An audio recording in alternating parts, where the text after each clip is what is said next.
자, 이번 시간에는 HTML의 언어에 대해서 우리가 좀 알아볼 건데요. 자, 우선 HTML을 작성하기 위해서 사용되는 언어는 어떻게 생겼는지 제가 좀 보여드리도록 할게요. 자, 현재 제가 사이트에 접속해 있는데 이 사이트에서 우클릭을 누르시고 그 다음에 페이지 소스 보기를 클릭하시면 현재와 같이 HTML로 구성되어진 이런 코드 덩어리들을 만나볼 수 있을 겁니다. 자, 이런 코드들을 이용해서 우리가 앞으로 표현하고자 하는 어떤 텍스트나 이미지들을 수록을 하는 건데요. 우선 이렇게 전체를 보면 굉장히 복잡해 보이지만 하나하나 뜯어보면 사실 그렇게 어려운 구조를 띠고 있지 않습니다. 자, 그래서 제가 이제 다시 돌아와서 HTML 언어가 어떻게 생겼는지 하나하나 좀 뜯어서 상세하게 설명을 드리도록 할게요. 자, HTML 언어의 생김새를 좀 보면요. 최종적으로 이 부분은 HTML에서 제공해주는 언어이고요. 그 다음에 이 부분이 바로 브라우저에 표현되는 내용입니다. 자, 그리고 마찬가지로 또 HTML 언어가 등장하는데 우선 이것이 어떤 형태로 작성하는지는 아직 모르셔도 됩니다. 지금 중요한 것은 이 구조가 어떻게 구성되어 있는가만 이해를 해주시면 될 것 같아요. 자, 그래서 이 부분을 좀 뜯어서 상세하게 보면요. 자, 우선 이렇게 꺽쇠가 있는 것은 바로 HTML의 언어를 의미하는 약속입니다. 그래서 앞으로 여러분들이 이렇게 꺽쇠의 형태를 보게 되면 이것은 HTML 언어이구나 라고 생각하시면 될 것 같아요. 자, 그리고 이 꺽쇠 안에는 여러 가지의 형태가 알파벳이나 약어나 단어의 형태로 여러 가지 형태가 들어가게 되는데요. 자, 우선 요 안에 어떤 것들이 들어가는지 좀 설명을 드리도록 할게요. 우선 대표적으로 여러 가지의 종류가 있지만 그 중에서 H1, 또 P, LI 같이 대표적인 3개만 좀 준비를 해봤습니다.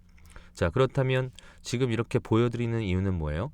이 꺽쇠 안에는 여러 가지의 형태가 들어갈 수 있다는 거예요. 그리고 그것은 HTML에서 제공해주는 약어나 약자나 또는 단어의 형태가 들어간다는 거죠. 자, 그렇다면 이 P를 좀 보면요. 현재 이 P는 무엇을 의미하느냐? 바로 패러그래프의 약자인 P가 기술화되어 있는 겁니다. 자, 그렇다면 이 패러그래프는 한국말로 하면 단락 정도로 이야기할 수 있죠.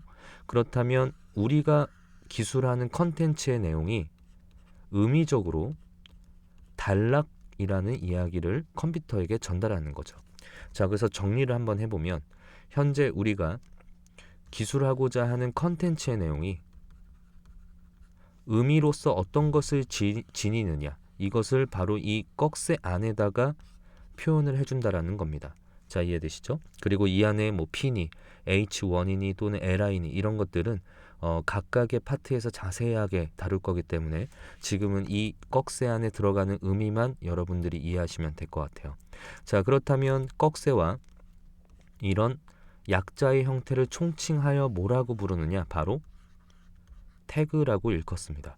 자, 태그는 어떤 정보를 담당하거나 정보를 담고 있는 형태를 태그라고 이야기하는데요.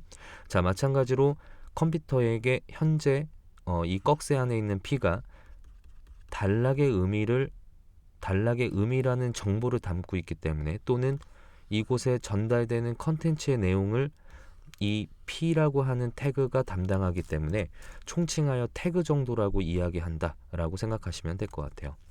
자, 그러면 최종적인 형태를 좀 보면 현재 P 태그가 있고요. 그 다음에 우리가 브라우저에 표현되길 원하는 내용을 기술한 뒤 그 다음에 좀 생소하게 느낄 수 있는 또 다른 P가 나오죠. 자, 이 P는 무엇이냐면 결론적으로 말씀드리면 종료를 의미합니다. 그렇다면 어떤 종료를 의미할까요? 바로 앞에서 시작한 이 P가 끝났음을 알려주는 역할을 한다라고 생각하시면 될 것 같아요. 그래서 이 P 앞에 있는 요 슬러시는 마침표의 역할을 한다라고 생각하시면 될 것 같고요. 여기에 P를 기술한 이유는 당연히 이 앞에 P를 썼기 때문에 P가 종료된다라는 걸 알려주는 거죠. 자, 그래서 앞으로 우리가 글씨를 쓸 때 표현되는 태그는 이렇게 시작이 있고요. 그 다음에 종료가 있습니다. 그리고 종료에는 이렇게 슬러시로 마침표의 역할을 표현한다 라고 생각하시면 될 것 같고, 시작과 종료 사이에는 우리가 전달하고자 하는 컨텐츠의 내용을 작성하시면 됩니다. 자, 어렵지 않죠? 자, 그렇다면 시작 태그와 컨텐츠 내용과 종료 태그를 포함해서 이 전체를 뭐라고 부르느냐? 바로 엘리먼트라고 이야기합니다. 그래서 엘리먼트, 여러분들이 책을 보거나 또는 인터넷 서핑에서 HTML의 문서를 좀 찾다 보면 태그니, 엘리먼트니 이런 이야기가 나오는데, 태그는 요 앞에 있는 이런 것들을 이야기하는 거고요. 그 다음에 엘리먼트는 시작과 종료 태그를 모두 다 포함하여 총칭하여 부르는 어떤 용어이다 라고 생각하시면 될 것 같아요. 자, 이렇게 HTML 언어의 구조에 대해서 알아보았습니다.